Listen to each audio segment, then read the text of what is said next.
Hello Chess Universe, welcome to another video from Chess for You. Today we're going to be looking at a game from the Chess24 Legends of Chess tournament. And this is played between Viswanathan Anand and Magnus Carlsen. This is a part of the round 2 game 4. So the first 3 games ended in a draw and this is the final decider. So without further ado, let's quickly get into the game. Anand with the white pieces opens up with e4, Carlsen e5. Knight f3, knight c6, bishop b5. So no surprises here. Anand goes for the Ruy Lopez. Carlsen goes for knight f6. The Berlin defense is on the board. A d3 defending the e4 pawn. A bishop to c5, placing your dark square bishop on a good diagonal, also scoping that weak f2 pawn. Anand goes for bishop taking on knight, and Carlsen took back with the pawn, freeing up lines for your light square bishop and also for your queen. Anand continues with the knight b to d2, probably thinking of rerouting your knight here, maybe even here or here, depending on what black plays. So Carlsen continues with bishop to g4, pinning the knight. Anand immediately goes for h3, poking the bishop. Bishop retreats back to h5. Anand continues with knight to c4, attacking the e5 pawn. Carlsen defends with knight to d7, defending the e5 and also adding a protector for your dark square bishop.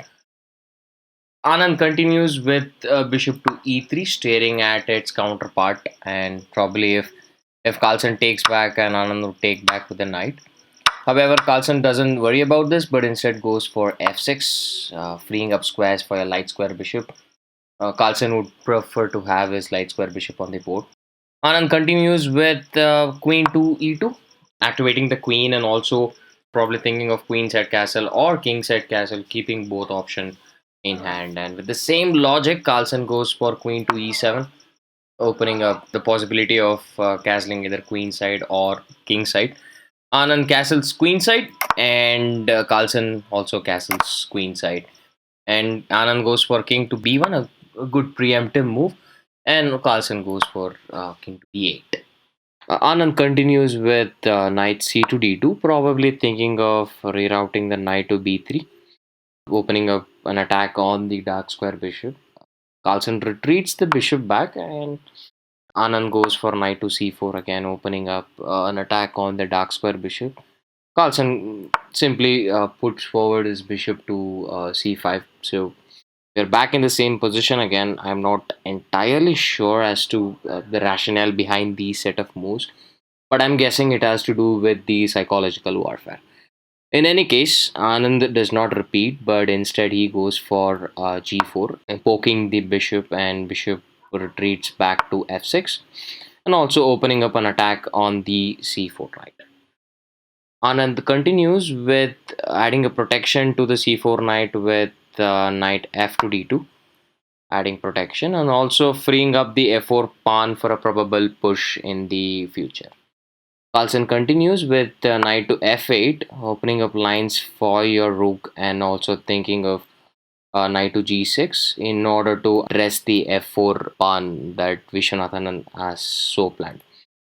So Anand as planned goes for f4, and before any exchanges, Carlsen first exchanges the dark square bishop. Bishop takes bishop and queen takes. Carlsen as planned goes for knight to g6. And as white, you can either advance the pawn or probably take. Advancing the pawn will give up control, and also knight will have a good outpost. So instead, Anand takes with the pawn on e5. Here, Carlsen, instead of taking with the knight, he takes back with the pawn, which gives him an isolated pawn, but in return he is getting a good outpost for his knight. Anand continues with rook d to f1, gaining control over that open file. Bishop to e6. For one, this opens up the file for your black rooks. Also, it tries to undermine these pawns, because I'm sure Anand would be planning to advance this pawn, try to create a passed pawn. So, and also you can make use of this rook for the action. Queen to g3 by Anand, strengthening the g and the h pawn advances as planned. A rook h to f8 by Carlsen, putting your rooks on your open files. You cannot go wrong with that. Anand continues with knight to e3, probably thinking of rerouting the knight to f5. Carlsen goes for queen to c5, putting your queen on a more active square.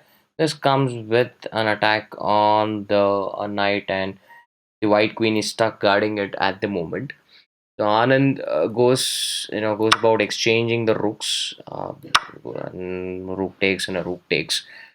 And as planned, he goes for knight to f5. I want you guys to quickly pause the position and think of a good continuation for black, starting from now.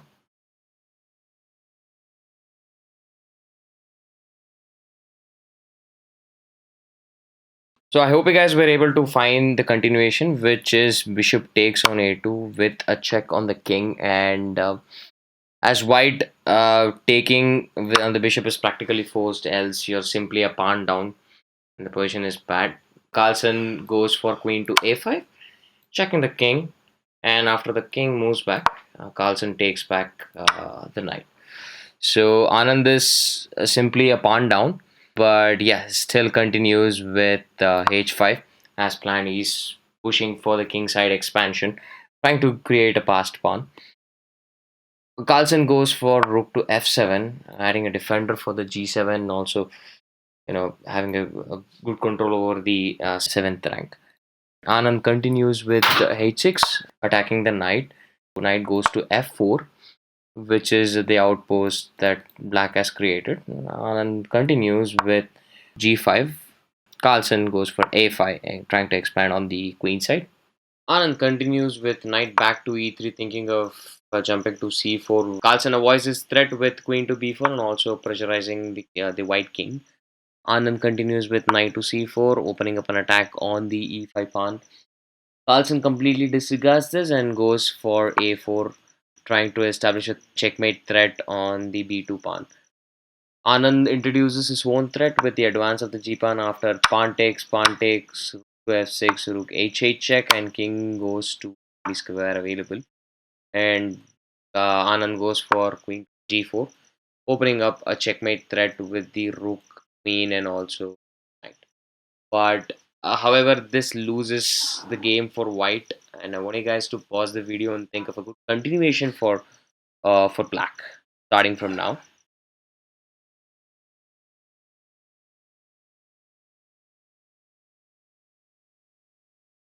So I hope you guys were able to figure out the winning move for black, and the winning move is queen to e1 check, and king goes to the only square, king to a2, and then you should continue with knight sacrifice, which would win the game, and white is supposed to take back, else it's gonna lose the game immediately, maybe in 2-3 moves. Let's see what happens if pawn takes the knight. Black should continue with rook to f1, bring up a checkmate threat, and king goes to a3, probably thinking of eating that critical a4 pawn. Black goes by advancing the c pawn, and it's game over for doesn't matter what white does. Probably if white takes the pawn, then that's checkmate on the spot. If else, probably white can just prolong the mate and nothing else, like uh, doing this, going for a suicide mission. Still, that's not gonna help in any way. Well, these are just plain moves, and black can continue with the queen to b4 check, and after the king goes back, rook to f2, threatening a checkmate on the b2, and again you can just make a passing move just to buy space, and after king goes, and that's checkmate. So that's the forcing move that black had to figure out. It's a long list of moves even for Carlsen. Carlsen doesn't realizes this.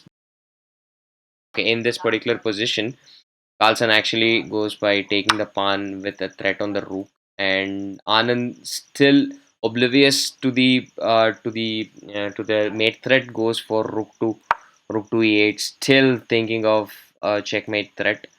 But in at this position, Carlsen realizes the mating threat and actually goes the right move, queen to e1 check, and after king goes to a2, Carlsen continued with rook f1 as planned, another king going to a3, advance of the c pawn. And it is in this position that Anand resigned the game, and the round winner is Magnus Carlsen. So I hope you guys found this video informative. If you do, please hit the like, subscribe, and do hit the bell icon to get notified. If you guys want to share some feedback, please use the comment section. Thank you all.